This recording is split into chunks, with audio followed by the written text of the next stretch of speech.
Welcome to another Hornbill TV explainer. I'm Alan. I know some well-informed observers who live or have lived in Nagaland have often strong and often unpleasant opinions about the state and its people. Of course, that doesn't mean knowledgeable people from among us cannot give us a similar perspective. But the point is, a perspective from outside the inner community, someone from outside the circle, is more likely to throw less clarity without an indigenous bias. A person's outlook about another or the government or outlook about the cultures and practices of a people, development and governance issues, etc., and everything around them can often be short-sighted, even extremely partial. That is the reason why, even for instance, in research communities and academics, an outsider with the same expertise and qualification is usually employed to examine someone else's work. But what if someone from the inner circle points it out?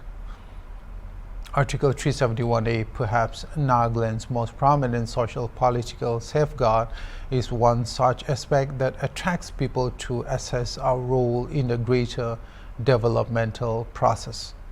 This often means the likelihood of interpreting the legislation, Article 371A, in a more universal light, and it might have clear demarcations between what we are doing right and what is wrong. Just yesterday, Member of Parliament in the Lok Sabha, Tokiho Yaptomi, spoke at an event in Dimapur. During the program, he spoke at length about some of the developmental challenges in the way of the Naga people's progress. One of these was how Article 371A is often being misused or abused in ways that often erect roadblocks in the way of developing the state economically. This is not the first time that the MP has spoken about how the legislation has proved to be a hindrance for the state and its people. For instance, in 2021, Mr. Yaptomi said Nagaland was still heavily dependent on central assistance, which is true. Still then, even after being provided for by the central government, the state is unable to meet its development requirements even after more than 50 years of statehood. Mr. Yaptomi again cautioned that if the Nagaland government and the state's people are not flexible about Article 371A, the state will always be dependent on the center for the smallest of needs.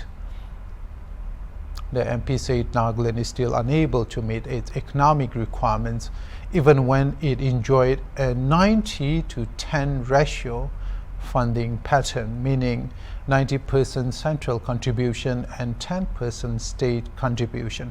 The MP urged the people to note the merits and demerits of Article 371A. By his perspective, it's been both a blessing and a bane when it comes to developing the state. And one of the sectors most affected by Article 371A is the energy sector in Nagaland, perhaps the largest contributor to Nagaland's budget deficits. He said Nagaland has generous opportunities to harness energy for generation of, say, electricity. But the hindrances created due to land ownership issues in the state is costing the people a lot. Now, let's have a look at what Article 371A is all about and what it does. Part 21 of the Constitution of India, that is from Article 371 to 371J, contains special provisions for 12 states. Maharashtra is there, Andhra Pradesh is there, Telangana is there, Sikkim, Mizoram, Arunachal Pradesh, Gujarat, Nagaland, Assam, Manipur, Goa, and Karnataka. The purpose behind these provisions is to fulfill the unique aspirations of the people of the states with particular reference to their backward demographics. Likewise, it's to protect the cultural and economic interests of the tribal people of the states. It is also to effectively deal with law and order conditions. Most of all, it is to protect and promote their socio-cultural capital for their progress.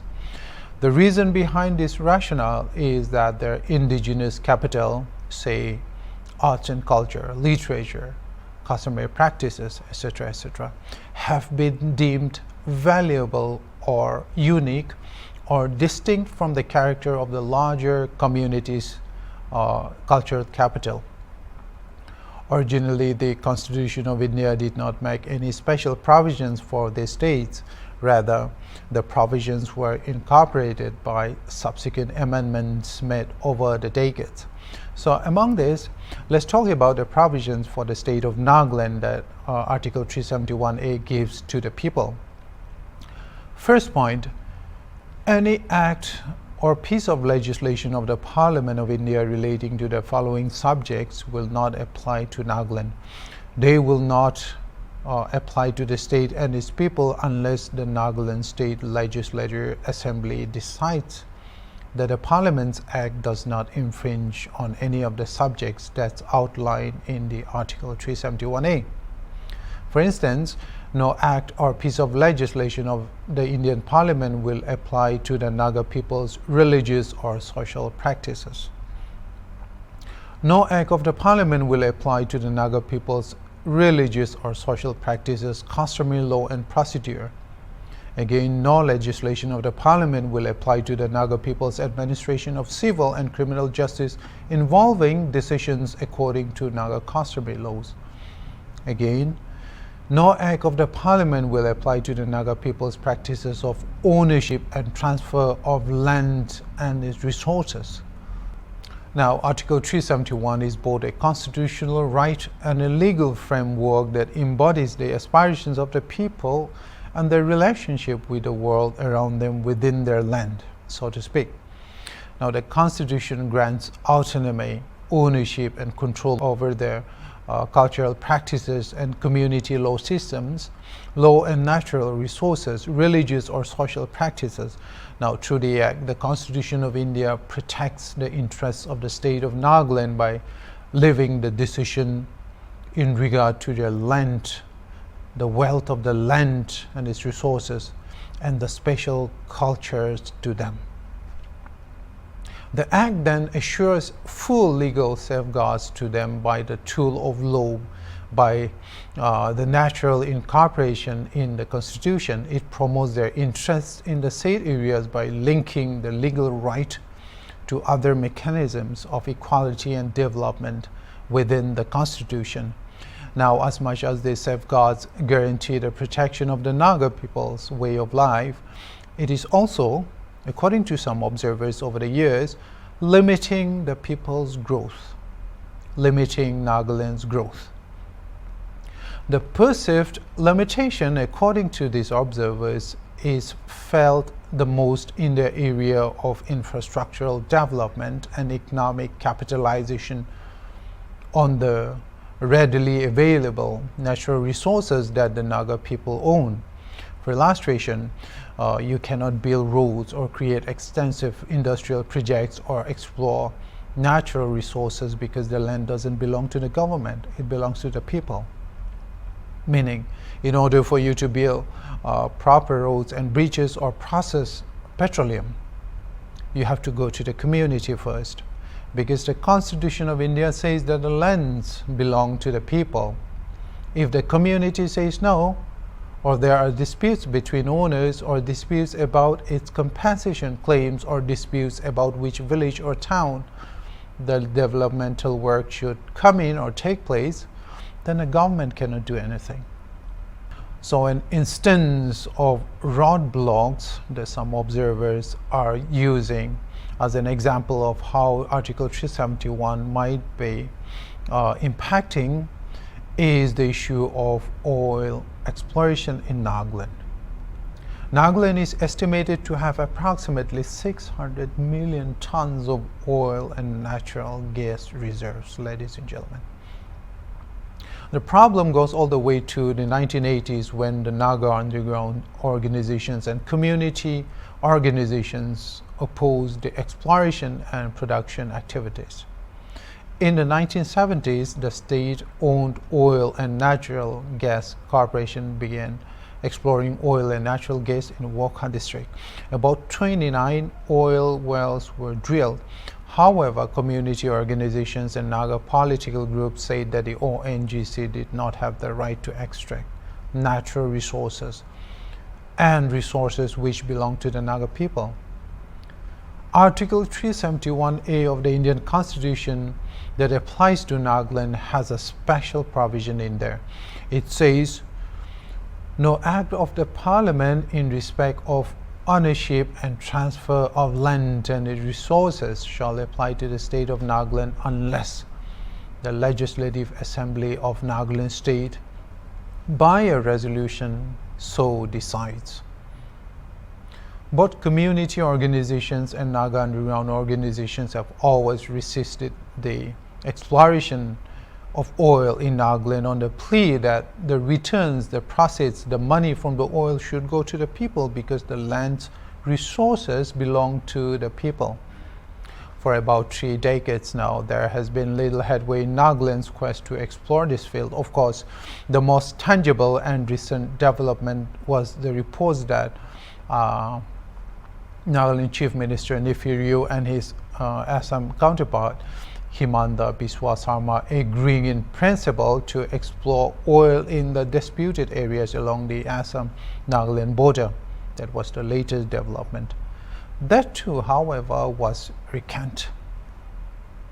Oil India Limited had also said the exploration company was keen on exploring about 3,000 square kilometers in Nagaland. But for instance, in 2023, the Nagaland Tribes Council refused to give its consent. It expressed opposition to any exploration activities unless the boundary dispute between Assam and Nagaland is settled. The council said that the 2012 rules and regulations pertaining to the production of petroleum and natural gas in Nagaland should be amended to the satisfaction of the people and the community. Now, the state of Nagaland had framed its own policy, the Nagaland Petroleum and Natural Gas Regulations in 2012. The matter then went to the court after the Lotha, the apex body of the Lotha tribe in Nagaland, filed a petition against the state government's policy. Citing this constitutional provision, local communities claim they have undisputed rights over natural resources, including oil and gas. According to a 2022 estimate, Nagaland is losing approximately 1,825 crore yearly in oil royalty. In that way, observers say Article 371 is by itself a limiting object in standing in the way of the Naga people's development and progress. In fact, the very argument that gives Naga community groups the opportunity to have a say in the conversation can all be linked to the act itself. It is the tool that gives the people to wedge a wrench into the machine too. Nagaland often interprets its indigenous capital by its capital parades. The state also interprets its right to development often through various platforms, whether it's in the assembly, during Naga Ho-Ho or Naga community organizations meetings or social media. However, the biggest test of its developmental competence will be tested when it interprets development through the eyes of Article 371. There are many benefits which the provisions give us, but there also will be many benefits that we might be losing out. An honest conversation between the state and the stakeholders with a dose of integrity that benefits would go to the people, and several spoonfuls of transparency and soul searching will definitely help the state to move forward in the future. Thank you for watching HornbillTV. I'm Al Ngulay. See you next time.